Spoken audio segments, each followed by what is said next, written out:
আজকে একটা স্পেশাল দিন। আমাদের নিজের লাগানো গাছে ড্রাগন ফল এসেছে, ভাবতে অবাক লাগছে। এই ছোট্ট একটা চারা গাছ আজ আমাদের হাসির কারণ হয়ে দাঁড়িয়েছে। আসসালামু আলাইকুম guys, welcome back to a new episode with another blog. Guys, আপনারা তো জানেনই যে এখন বৃষ্টির সময়, প্রায় প্রতিদিনই এখন বৃষ্টি হচ্ছে। তো এই কারণে হয়তো আমাদের ড্রাগন ফলগুলো তাড়াতাড়ি পেকেছে, আর বৃষ্টিতে হয়তো ড্রাগন ফলগুলো নষ্ট হয়ে যাবে এই ভেবে আমরা গাছ থেকে সব ড্রাগন ফলগুলো উঠিয়ে নিলাম। তো ওঠানোর পরে আমাদের এই যে পানির ট্যাঙ্কির উপরে রাখলাম, দেখুন কত সুন্দর লাগছে ড্রাগন ফলগুলো। এর ভিতরে এত লাল আর খেতে যে এত সুস্বাদু গাছ বলে বোঝাতে পারবো না। অনেক সুন্দর লাগছিল এইভাবে রেখে।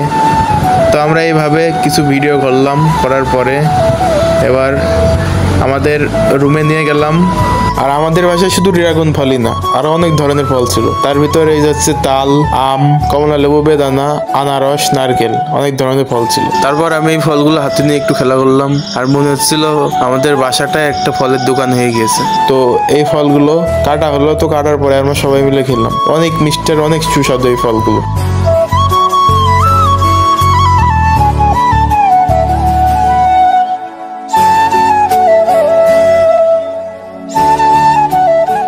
তো এরপর আমরা ভাই বোনেরা প্ল্যান করলাম যে আমরা ফুচকা খাবো।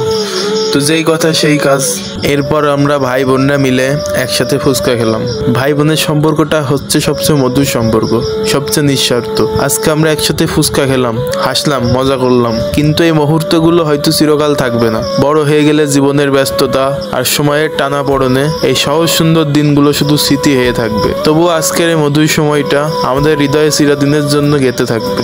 এরপরে দেখি আমার বোনরা দুইটা তাল নিয়ে হাজির। তারা নাকি তালের বড়া বানাবে। তো আপনারা জানেন যে গ্রামীণ বাংলার ঐতিহ্যবাহী খাবার হচ্ছে তালের বড়া। তো প্রথমে এরা তাল ঘষছে, তো ঘষার পরে নারকেল, দুধ আর আটার মিশ্রণে তালের বড়া বানানো। আমাদের বাংলাদেশে সবাই প্রায় তালের বড়া খেয়েছে। আর এই তালের মৌসুম এলেই গ্রামের ঘরে ঘরে শুরু হয় তালের বড়া বানানোর ধুম।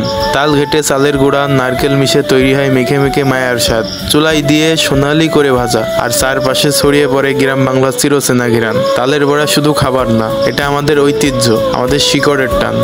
আর এরপর দেখি আমার নানা বাজার থেকে মাছ আর মাংস নিয়ে এসেছে। তার ভিতরে ছিল একটি সিলভার কাপ মাছ, ছোট ছোট ইলিশ মাছ, আর হচ্ছে মুরগির মাংস। তো এইগুলো রান্না হবে, আমরা সবাই একসাথে মিলেমিশে খাবো। আর সবশেষে একটা কথাই বলবো, তো আপনাদের কাছে যদি ভিডিওটি ভালো লেগে থাকে অবশ্যই লাইক, কমেন্ট এবং শেয়ার করে দিবেন। আজকের ভিডিও পর্যন্ত, সবাই ভালো থাকবেন, সুস্থ থাকবেন, আল্লাহ হাফেজ।